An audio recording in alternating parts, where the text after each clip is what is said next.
Well, hello there folks, how are you doing? I hope that I find you very well indeed, and a very warm welcome as usual back to What's for Tea. It's lovely to see you.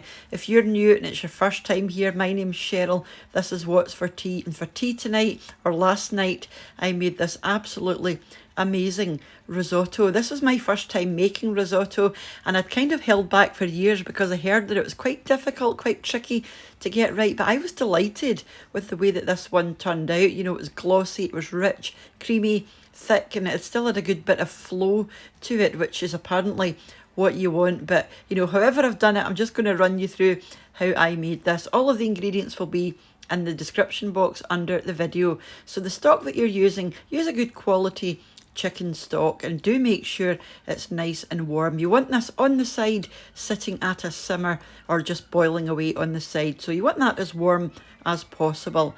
Just in the front of my cooker there, I've got my big pan that I'm going to use this one for the risotto, and the first thing I'm going to do is add in my oil, and I'm using chicken fillets or chicken tenders chopped up into quite small bite-sized pieces.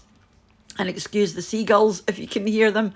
Pop some salt and pepper onto the top of this, and you just want to fry this till it's about 95% cooked. You don't want to overcook your chicken at this stage because it's still got a wee bit of cooking left to go. You just want to seal in those nice flavours. So just give that a good fry on each side. Just keep moving it around until you think it's about 95%, you know, cooked. It doesn't have to be all the way cooked through.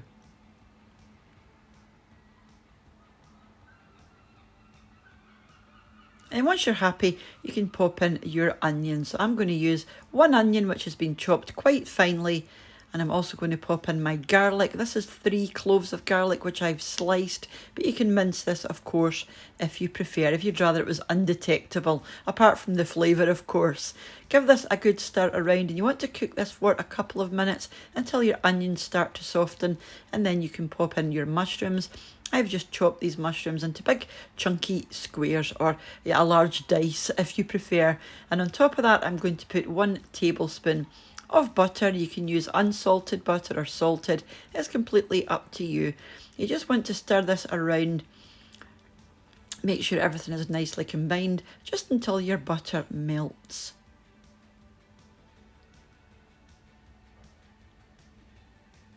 And we're going to let these mushrooms cook away with everything else until they're all, you know, fully cooked and broken down. And you'll get quite a lot of liquid in there, but do reduce this liquid down because that's going to intensify the flavour of your mushrooms. You're going to think, oh my goodness, I've got far too much liquid here, but it does disappear. And just before it disappears, pop in your rosemary and also thyme. Give it another wee stir around. And like I said, just let this cook down until all of that lovely liquid that you can see there in the bottom disappears. It'll take you quite a few minutes actually, because mushrooms produce quite a lot of liquid, but do let that reduce down and it will get lovely and rich and intensify, like I said, intensify the flavour of your mushrooms. So as you can see there, most of the liquid is gone.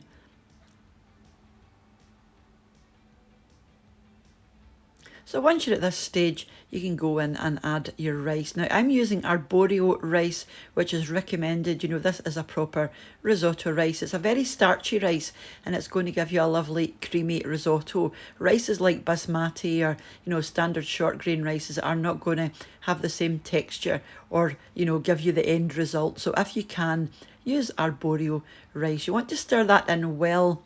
And just before you move on, keep an eye on your stock. Make sure it's nice and warm. And if you can, you know, keep it in a low simmer at the back. So with your rice, you want to stir this around and fry this just for a couple of minutes. Do keep moving it around because obviously you don't want this to burn.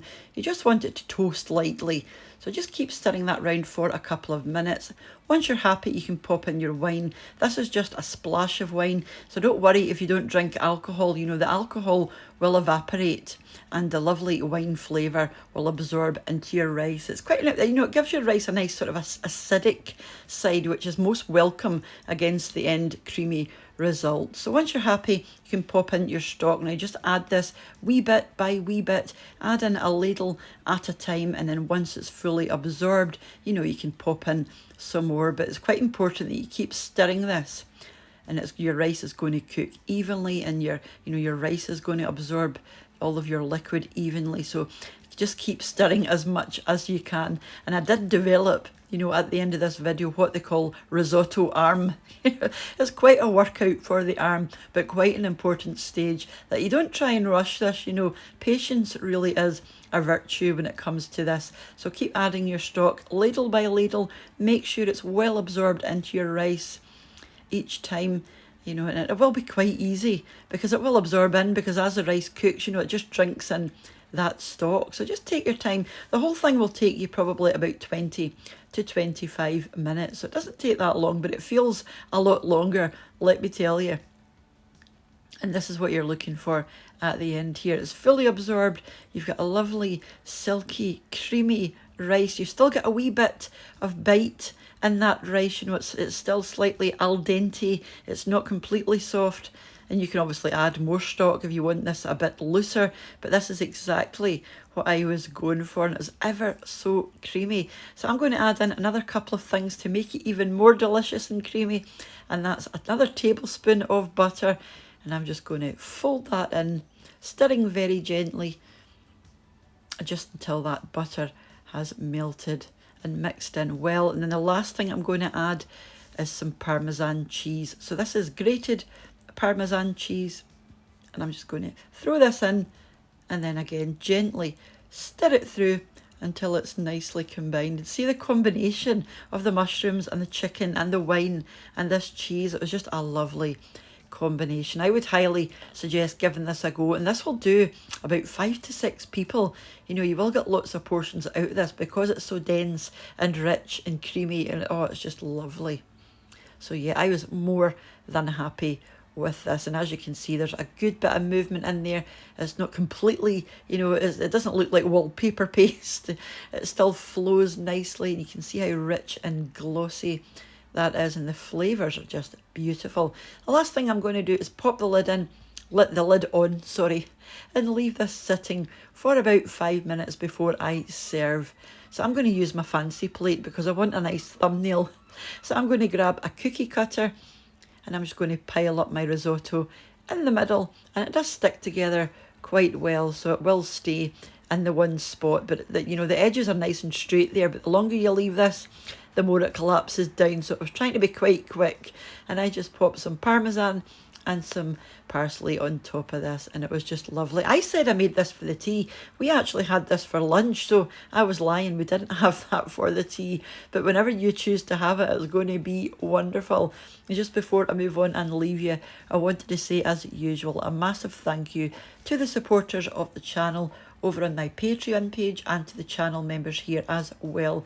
And for you all for watching and leaving your lovely comments, and for those that share the videos, it's all very much appreciated. And I will catch up with you on Sunday for meals of the week as usual, during the week for another wee recipe or shopping, unbagging, or even back tomorrow for the Degusta Box unboxing. So whenever you choose to join me again, have a wonderful rest of your week and rest of your day. And if you're not following me on Instagram yet, I'm What's for Tea 3 over there, and it would be lovely to see you. So you take care of yourselves, and I'll catch you off as soon back here on What's for Tea. Bye now.